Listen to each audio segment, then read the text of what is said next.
Gheran Yarraman, welcome to Rolling Through Negotiations podcast, brother. Thank you for having me. I'm really looking forward to this yarn with you for quite a few reasons. One reason I can honestly say is I remember the first time I ever come across you was quite a few years ago now, and you were giving a welcome to country. And the way you spoke was so authentic, truth-telling, and I could just feel there was a real spirit from which you spoke. Mm.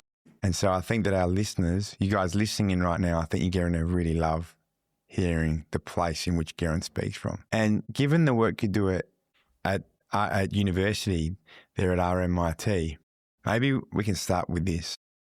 Mm. What is the role of universities and education in shaping the future leadership and functions of Aboriginal peoples into our communities? Yeah, that's a deep question. Universities, the main role of a university is really to create the workers, right? So the government says we need X amount of doctors. They say we need 2,000 doctors. Universities with med schools will say, oh, we'll fill 500. Other university will say, I'll fill 1,000. And then they'll get the funding for that. What we try to do is we try to create the workers. From an Indigenous student perspective, it's a little bit different. And it should be different. It's really about building capability of our Indigenous people to sort of go out and have better lives, go out and get better jobs that may be related to go out and doing their own things, setting up a business like yourself, or going back into community and working in community. We know a lot of our students go up and end up actually working in community organisations, or they work in government that's, community-facing spaces. So it's really about closing the gap for Indigenous people and communities by providing really high-quality education. In terms of leadership, education, it's like a force multiplier. Like you can be a really great leader without education, but if you're a great leader and you have education, you're going to be better at applying that leadership. It teaches you different tactics and styles and tools about using leadership. And it really sort of puts you in a position, so if you're a business owner and you've got like a really good education in finance or law or something like that, that's going to make you a stronger leader in your area because you're more capable. I think a lot of people talk about is how we build those connections in the university as well. So, it gives us a little mini environment to sort of practice our leadership as well. So, look, I think in terms of shaping future leaders, universities do play a really important role in that. I think it's not necessarily essential. We'll have great leaders and we've always had great leaders in our communities, but it definitely gives us a greater tool set to sort of exercise that leadership. So I won't say that universities are responsible for Indigenous leadership, not at all, but they're definitely something that it is a force multiplier for our Indigenous leaders that come through. Do you feel, because you were saying before about university being a really important place in terms of shaping future employment pathways, creating working opportunities, closing the gap. Yeah. And also obviously education you were speaking about as well. Do you think that universities in the structural scheme of things cause a movement away from Aboriginal peoples truly being able to connect with other elements of education, for example, cultural education? 100%. Yeah. And you already say you agree with our brother.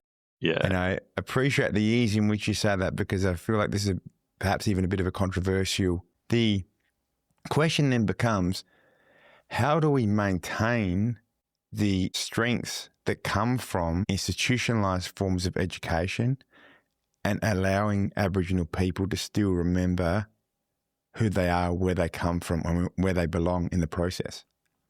Yeah. I mean, that's such a true thing that you said.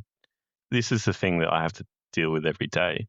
That's why I'm sort of so ready to agree with it, because it's a thing that you see all the time. Firstly, you don't get your cultural education from a university, and whether you should get a cultural education from a university, some people could make an argument that, yeah, maybe we should be able to connect people into their culture through going to university. But university it's not a system that was made for us, Matthew. It was a system that it's a colonial system. It's an effective system for getting people into work in a colonial system. It's really good at, we teach common law and, teach business and things like that. Whether the, community and culture, that can only really be taught by us.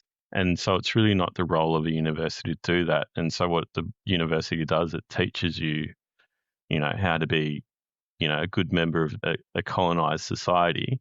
And I don't think Aboriginal people should avoid university for that reason. But I think universities need to start thinking about, and definitely something that I try to sort of bring to RMIT, is how do we firstly not homogenize our Indigenous students and make them, sort of whitewash them. I think a great colleague of mine, someone who I respect greatly as a mentor, calls this hegemonic drift. You look into the darkness and the darkness looks back. In this case, it might be the whiteness. You look into the whiteness and the whiteness, so it becomes a part of you. You study law, that law now becomes a part of you.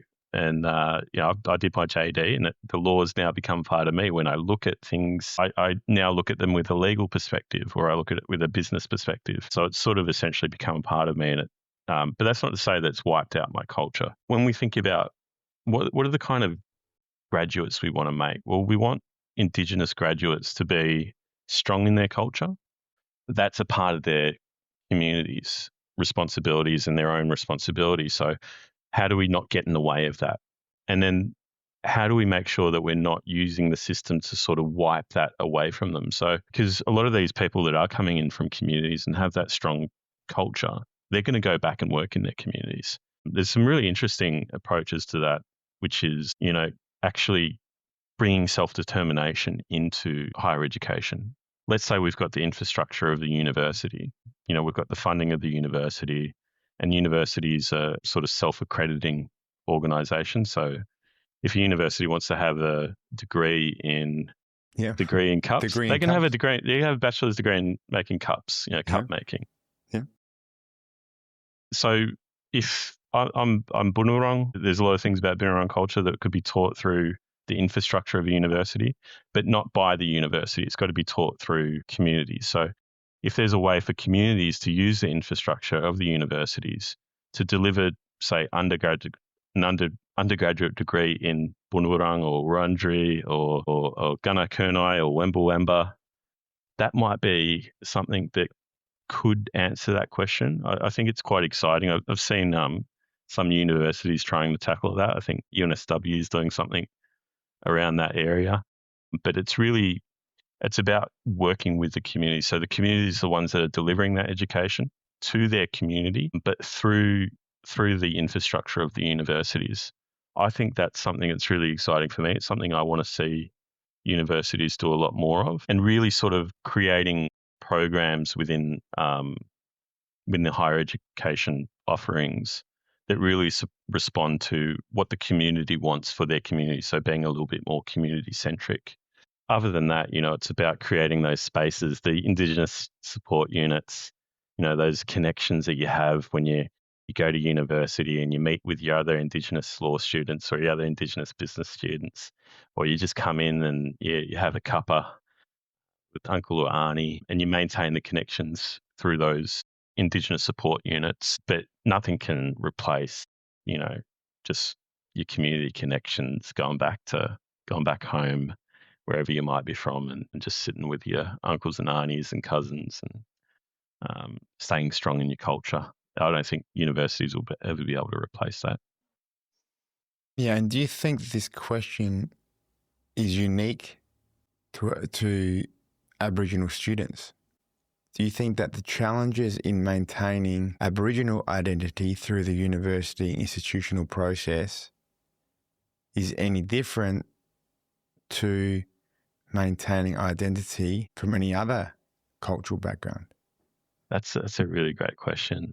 There are some particular challenges for Aboriginal peoples in the context of university, because with universities being part of the mainstream westernised construct, in the context of those other devastating elements and regimes and government policies of the past, I think that there are specific risks for Aboriginal peoples. And I think that those risks bring responsibilities also on Aboriginal peoples to connect and to remember who they are and where they come from and not to get lost through the university process. I think that there's also responsibilities on leaders within universities to ensure that they are safe places for Aboriginal peoples. And so I think that with the right people involved, the right principles, the right values, then I think that amazing outcomes can happen through the education that university brings. Yeah.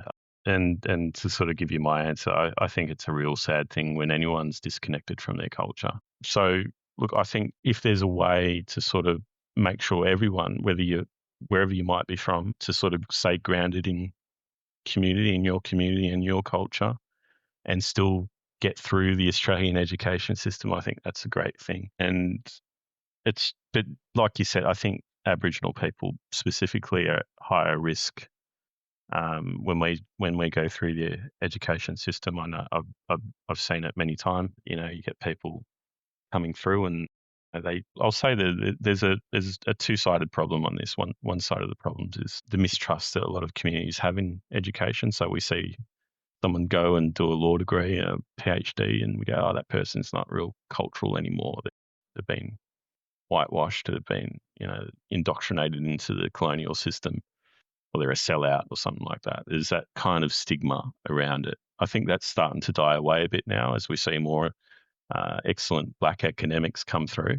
But there's also the other side where you do see people come through, and then they only look through that white lens. And so when they go into, say, a government job, and you think, oh, this person looks like me, they must be an advocate. But actually they're not. They've learned the new rules and they've learned the new ways.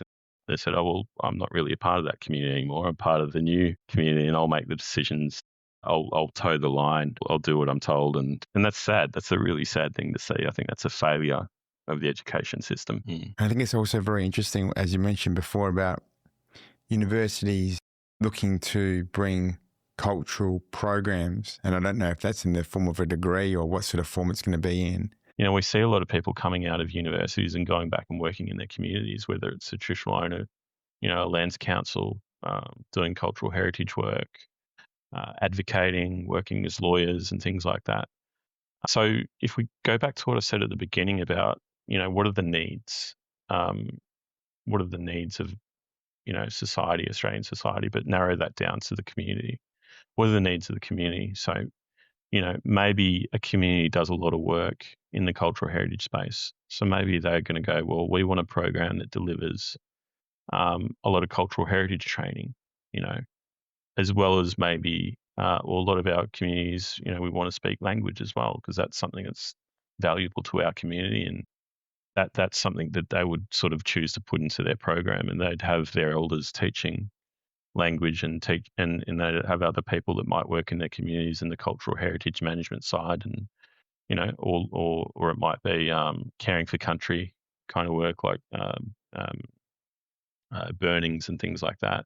Might be art, but I think when you sort of bring that in and you give communities the ability to teach that, I think what you do is you have communities that are stronger in their culture, and that's a good thing. Going back to what I was saying, that I think when we lose our culture, we lose. That's a sad thing, not just for us. It's society around us and the people around us.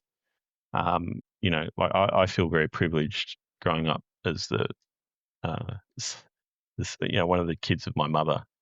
Because she was very strong in her culture. My Uncle Freddie Briggs was very strong in his culture and his language, and I got the benefit of that. And I think that made me sort of walk the narrow line a little bit. Look, I mean, the current system, the way it's working now, is not working, right? Like incarceration rates, that's keeping people in jail is very expensive. The amount of programs and the amount of spending that we're doing on closing the gap, and we're not achieving it. So I don't think we need to ask for more money. I think we just need to think about how that money is spent. And if it's spent on programs like that and that has a better result, I think that's a good thing. And I think to another extent, we've got to talk about land justice. And, one of the things that came through the Europe Justice Commission's report here in Victoria was the amount of a lot of these universities when they're established, they were gifted land. They were gifted these institutions. What does that mean for the traditional owners and Aboriginal people of Victoria? Where's the justice there? Don't the universities of Victoria owe something back to the Aboriginal people of Victoria that have lost their land? And when you go back and you look at the historical records, the amount of money they paid to get this land, or it was gifted to them, I would say that there's, inequity issue there where universities now have responsibility to repair some of the damage that's been done. Yeah, as a financial question, it's a bit of a tough one. I'm not a finance guy. That's why I studied law. I still think overall it's probably healthy for society, and to make sure that we're doing the right thing. Yeah, that level of responsibility and seeing accountability come into play to ensure the right outcomes are achieved. And in that way, you've already touched on some things like community needs, self-determination.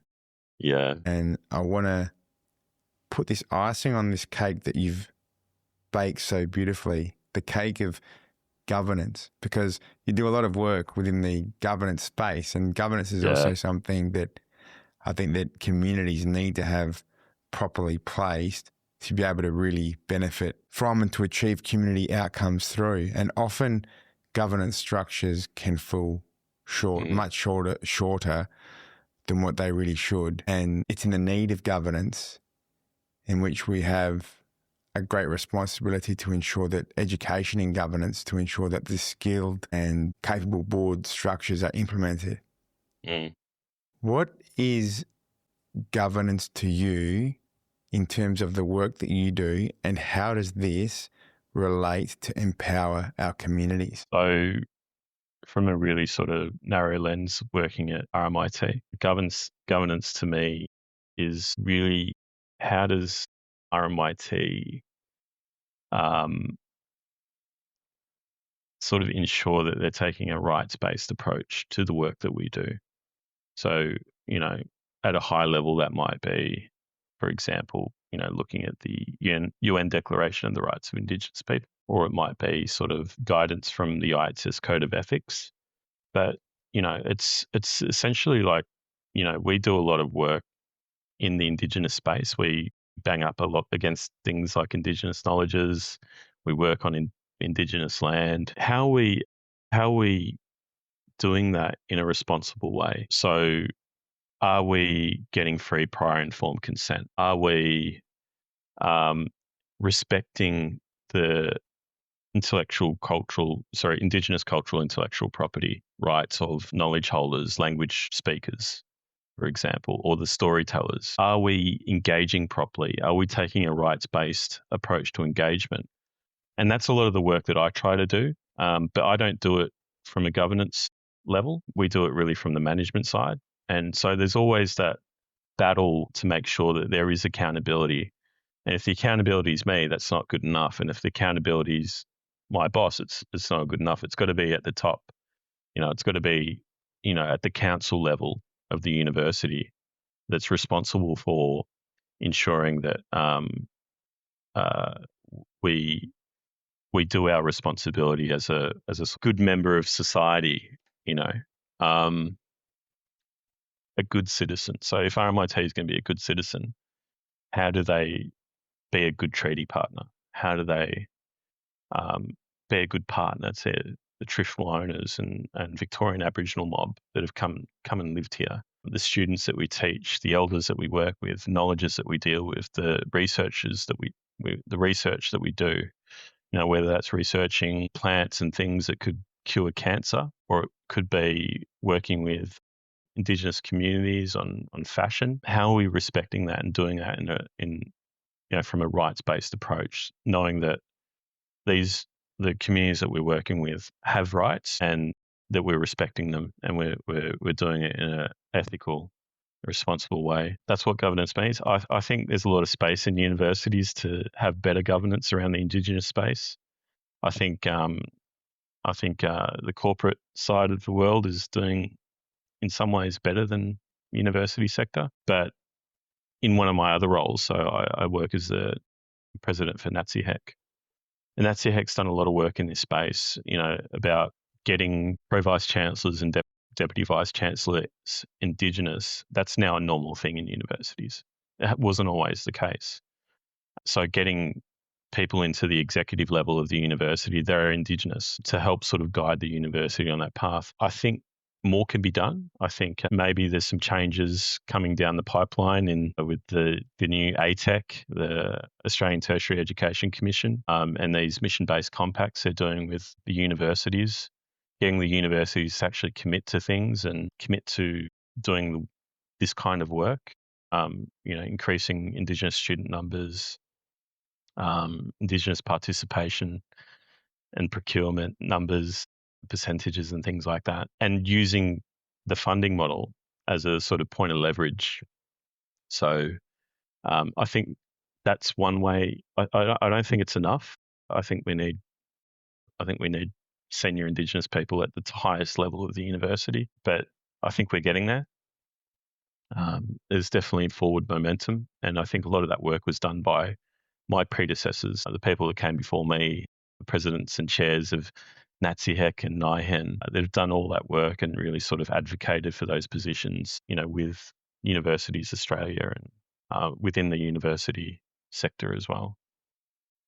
Where is the wisdom and the truth when we see these more encouraging opportunities through the senior leadership positions within universities?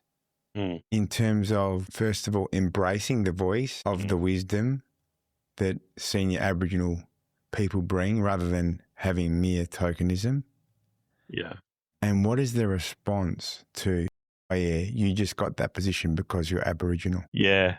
I feel like I'll be doing this song to the end of time, and that really, it feels gutting because you know how hard it is as an Indigenous professional. That you've got to do all the things that everyone else does, and you've got to get overeducated just to get a look in. And then someone goes, oh, that's the Aboriginal job. And you're like, yeah, I've got more qualifications than you. I've been doing this a lot longer, and I'm working in a much more harder environment. That's such a kick in the guts and it inevitably happens all the time. Sometimes it comes in a negative way, and sometimes it comes in a positive way as well. When the person's meaning well and they say something like, I don't know, but it's definitely happened to me. And how do we respond to that? I think we just keep being excellent. I think we just keep doing our work. I think the good parts of the places where we work really recognise that. But I think it's also on the universities to make sure that when we do appoint these roles in senior leadership, whether it's a pro-vice chancellor or a deputy vice chancellor or someone like me who's on the management side of the university or even the academics, right, that it's not tokenistic. It's, we're fully engaging with them. We point them to where they need to be. And then we take the advice when we need to. We go to them for the advice and listen to the advice when they need it. So I've seen it a little bit everywhere, but where you get an organisation and they'll create like an Indigenous advisory committee with no decision-making power, but the advisory committee will say, this is not good, and then they'll move on. And, the executive will go, okay, well, thanks for telling me. Yeah, we're really terrible at this and we've got to do better. And then nothing happens. And then 6 months later, they meet again and the same story. And it's like, yeah, we're so terrible, and then nothing happens again. And it's like, well, we really need to give decision-making power to those, So at RMIT, we have what's called an Indigenous Governance Committee, delegated powers. The university exec delegates decision-making powers to that committee. And they say, okay, well, what's the decision on this?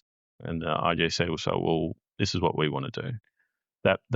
That committee's made up of 50% external members, so people from the community, members from places like VAI and First Peoples Assembly, traditional owner groups, and they're not afraid to tell people where to go and this is not good enough and we need to do better.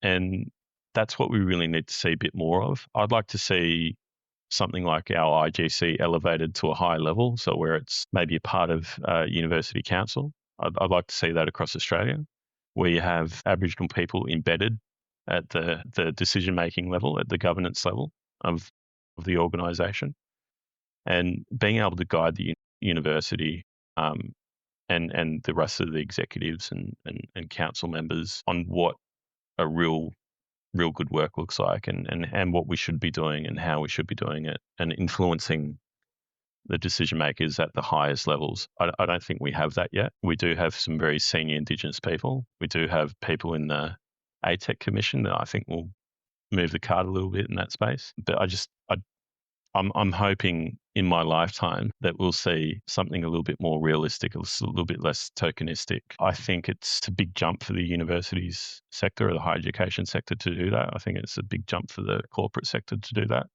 to really say, co-leadership and co-governance is not going to destroy us. We'll survive, we'll get through it, and we might actually become stronger and better for it. But you might be of the same mind of me and think that we haven't really seen good examples of that just yet. Yeah. Given the informal decision making and some of the work that needs to take place through institutions, and also in the spirit of this podcast being a negotiation-based podcast. Yeah. What are some of the negotiation-based strategies that you think should be used to achieve a closer, better, and properly respected future for Aboriginal leaders? Yeah. Well, I'll just give a shout out to my mate, Travis Lovett. Yes. Who will talk a lot about truth telling, giving people space to tell their truth. I think that was a really powerful moment for the Youth Justice Commission, engaging that truth telling experience. I think what Trav's doing over at Uni Melbourne is really powerful, telling truth to power, starting at a real sort of base level. This is the truth. This is where we sit, It's not nice. But in terms of bringing people across, I think really sort of finding out, where the commonalities are. So, you're really for this. Well, we are for that too. And we think this way is going to work, and that's going to create a mutually beneficial outcome for everyone. A lot of the work that I do in my office is really just aligning some of the approaches that we're trying to take with Indigenous education for Indigenous people and knowledges and research, and aligning that with some stuff that the RMIT is already doing. What is the RMIT strategy on research? Well, we align our strategy, Indigenous strategy, to the broader strategy. That way, when people do the good stuff that's working in the Indigenous space, it's working for them too. I think bringing people along, because I think Australia and the higher education sector, they want to do the right thing.